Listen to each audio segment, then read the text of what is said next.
మీ సానుభూతి పొందాలను లేకపోతే మిమ్మల్ని అడ్డం పెట్టుకొని వాళ్ళ ఆస్తులను కాపాడుకోవాలనుకుంటున్న వాళ్ళ కుట్రలను మీరు ఆలోచన చేయండి. వాళ్ళని కూర్చోబెట్టి అడగండి. నేను ప్రభుత్వ అధికారులను అక్కడికి పంపిస్తా. అక్కడ ఉన్న ఇళ్ళున్న వాళ్ళను, ఇండ్లు కోల్పోతున్న వాళ్ళను, మూసి రివర్ బెడ్లో ఉన్న వాళ్ళను, మూసి బఫర్ జోన్లో ఉన్న వాళ్లకు మీరే అధికారులను కూర్చోబెట్టి ఏ నష్టపరిహారం ఇద్దామో సూచన చేయండి. అదే తీర్మానం అసెంబ్లీలో చేద్దాం. మీరు కాళేశ్వరం మింగడానికి 1,00,000 కోట్లు మీ ఒక్క కుటుంబమే మింగింది కదా. ఈ మూసీలో ఉన్న వాళ్ళందరినీ ఆదుకుంటే కూడా 10,000 కోట్లు కావు. ఒకవేళ 10,000 కోట్లు పేదల కోసం ఖర్చు పెట్టడానికి ప్రభుత్వానికి మన దరిద్రం ఉందా? నేను స్పష్టంగా బీఆర్ఎస్ బీజేపీ నాయకులకు సూచన చేస్తున్నా.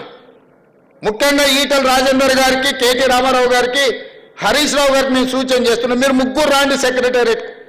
నేను మా ఉప ముఖ్యమంత్రి గారు కూర్చుంటాం. అధికారులు అందరినీ పిలిపిస్తా. ప్రణాళికలన్నీ ప్రజలకు చూపిద్దాం. ప్రజల్ని ఎట్లా ఆదుకుందాం, ఎట్లా బాగు చేద్దామో చెప్పండి. ప్రత్యామ్నాయంగా వాళ్ళకి మంచి ఇల్లు కట్టిద్దామా, లేకపోతే నష్టపరిహారం ఇద్దామా, వాళ్ళు బాగా పనిచేసుకోవడానికి ఉపాధి కల్పిద్దామా, వాళ్ళ పిల్లలు చదువుకోవడానికి మంచి పాఠశాలలు నిర్మిద్దామా, వాళ్ళకి ప్రత్యామ్నాయం ఏం చేద్దామో చెప్పండి. లేదు అంటే ఇట్లనే వదిలేసి మూసేద్దాం, అది కూడా చెప్పండి. చెరువులు పోయి, కుంటలు పోయి, నాలాలు పోయి, మూసి కూడా పోయిందంటే రేపు అనంతగిరి కొండల్లో నుంచి వచ్చే ఈ వరదను, ఈ ఉప్పెనను ఏ రకంగా హైదరాబాద్ నగరం భరిస్తుందో చెప్పండి. ఇవాళ ఎక్కడైనా 1200, 1400 ఫీట్లు బోర్ వేయకుంటే ఎక్కడన్నా నీళ్ళు వస్తున్నాయా? మరి హైదరాబాద్ నగరం మొత్తం కాంక్రీట్ జంగిల్ అయిపోయింది. మరి గ్రౌండ్ వాటర్ పడిపోయి నగరం మొత్తం దెబ్బతిని ఇవాళ మూసీలో హైదరాబాద్ మురికి మొత్తం నిండి ఈ మురికి మొత్తం నల్గొండ ప్రజలకు విషవాయువులుగా విషంగా మారి ఆ నల్గొండ ప్రజలు ఆ విషాన్ని దిగమింగుకొని బతుకుతున్నారు. ఏ విధంగా నల్గొండను ఆదుకుందామో మీరు సూచన చేయండి. మా ప్రభుత్వానికి పట్టింపులు లేవు. మా ప్రభుత్వానికి ఎవరి మీదనో కోపం లేదు. మా ప్రభుత్వం ప్రజలకు మేలు చేయాలన్న ఆలోచన తప్ప ఇంకో విధానమే లేదు. అందుకే ఈటల రాజేందర్ గారికి నేను సూచన చేస్తున్నా. సబర్మతి రివర్ ఫ్రంట్ నరేంద్ర మోడీ గారు గుజరాత్లో కట్టుకున్నారు. 64,000 కుటుంబాలను తరలించండు. అందులో 16,000 మందికే నష్టపరిహారం ఇచ్చిండు. నరేంద్ర మోడీ గారు గుజరాత్ను బాగు చేసుకోవడానికి సబర్మతి రివర్ ఫ్రంట్ కడితే ఈటల రాజేందర్ గారు సపోర్ట్ కొడుతున్నారు. మా మోడీ గారు చూడండి గుజరాత్ మోడల్ ఎట్లా డెవలప్ చేసిండని. మరి అదే సబర్మతి రివర్ ఫ్రంట్ అట్లాంటిదే మూసీ రివర్ ఫ్రంట్ హైదరాబాద్లో కట్టుకుంటే రాజేందర్కి వచ్చిన కష్టమేంది, దుఃఖమేంది నాకు అర్థం కాలే.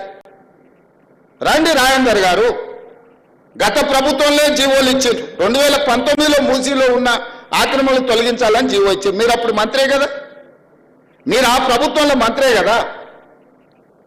మరి ఈరోజు నేను ఒక సూటిగా అడుగుతున్నా, ఏం చేద్దామో చెప్పుండ్రి, ప్రత్యామ్నాయం చెప్పుండ్రి, ఈ పేదలను ఎట్లా ఆదుకుందామో చెప్పుండ్రి. వాళ్ళందరూ ఆస్తులు ఉండిపోయి మూసీలో కట్టుకోలే, వాళ్ళ వాటర్ వ్యూ కోసం కట్టుకోలే, బతకలేని పరిస్థితుల్లో వాళ్ళు అక్కడికి పోయి ఉన్నారు. వాళ్ళు ఎట్లా బతికించుకుందామో చెప్పుండ్రి.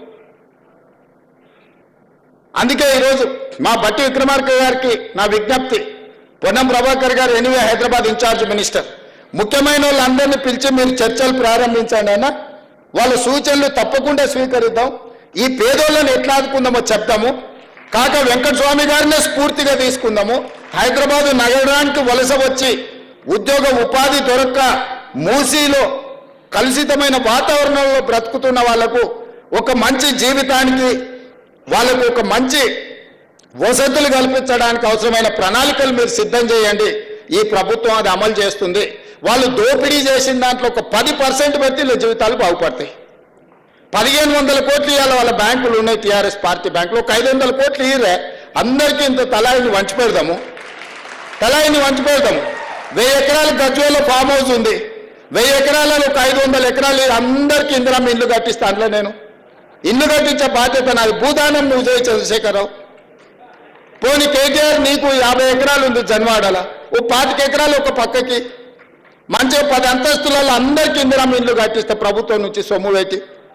ఇవన్నీ మీరు దోసుకుంటూ వచ్చినాయి కదా, మీ తాత సంపాదించిన ఆస్తా కాదు కదా, మీ తాత ఇచ్చింది కాదు కదా. మీరు అందరూ 2009 కంటే ముందు ఏం లేదు, 2009 ఎన్నికలలో ఎలక్షన్ అఫిడవిట్ పెట్టారు కదా. 2005లో హరీష్ రావు ఎలక్షన్ అఫిడవిట్ ఉంది, 2004లో కేసీఆర్ అఫిడవిట్ ఉంది ఎలక్షన్ది. అక్కడి నుంచి వరుసగా తీసుకుంటూ మీ ఆస్తులు ఇట్లా పెరిగినాయో తెలుస్తాయి. మీకు టీవీలు ఎట్లు వచ్చినాయి, పేపర్లు ఎట్లు వచ్చినాయి, ఆస్తులు ఎట్లు వచ్చినాయి, ఫామ్ హౌస్లు ఎట్లు వచ్చినాయి, పార్టీ ఆఫీసులు ఎట్లు వచ్చినాయి, ఇవన్నీ వేల కోట్ల రూపాయల పెట్టుబడులు ఎట్లు వచ్చినాయి. తెలంగాణ ఉద్యమంలో పిల్లలందరూ చచ్చిపోతుంటే ఆస్తులన్నీ కోల్పోతుంటే మీ ఆస్తులు మాత్రం గుట్టలో పేరుకపోయినాయి. మీరు మాత్రం 25 ఎకరాలలో 1000 ఎకరాలలో ఫామ్ హౌస్లలో మీరు జమీందారులలాగా బతుకుతారు. తెలంగాణ నుంచి బతకడానికి వచ్చిన వాళ్ళు మూసి మురికిల్లే చచ్చిపోవాలా? ఏం వాళ్ళకు మంచి జీవన విధానం ఉండొద్దా? వాళ్ళ పిల్లలు చదువుకోవద్దా? వాళ్ళకు మంచి వసతులు కల్పించాల్సిన బాధ్యత ప్రభుత్వానికి లేదా? మంచి ప్రణాళిక తీసుకుందాం, కడదాం వాళ్ళ కోసం. అవసరమైతే రేస్ కోర్సును బయటికి తరలిద్దాము. సిటీ బయటకి రేస్ కోర్సు తరలిస్తే మలక్పేటలో 150 ఎకరాలు 200 ఎకరాలు ఉంది. ఈ పేదోళ్ళందరికీ అందులో ఇల్లు కట్టిద్దాము. అంబర్పేటలో ఉన్న పోలీస్ అకాడమీని ఊరు బయటకు తరలిద్దాము. 200 ఎకరాలు ఉంది అంబర్పేటలో. ఆ 200 ఎకరాలలో మూసి నది ఒడ్డు ఉన్న పేదోళ్ళందరికీ మంచి ఇల్లు కట్టిద్దామయ్యా. ఏం ఇదంతా ప్రభుత్వం ఆస్తే కదా. మరిన్ని వీడియోస్ కోసం ఛానల్ ని సబ్స్క్రైబ్ చేయండి. లేటెస్ట్ అప్డేట్స్ కోసం వాట్సాప్ ఛానల్ ని ఫాలో చేయండి. అండ్ లింక్ డిస్క్రిప్షన్ లో ఉంది.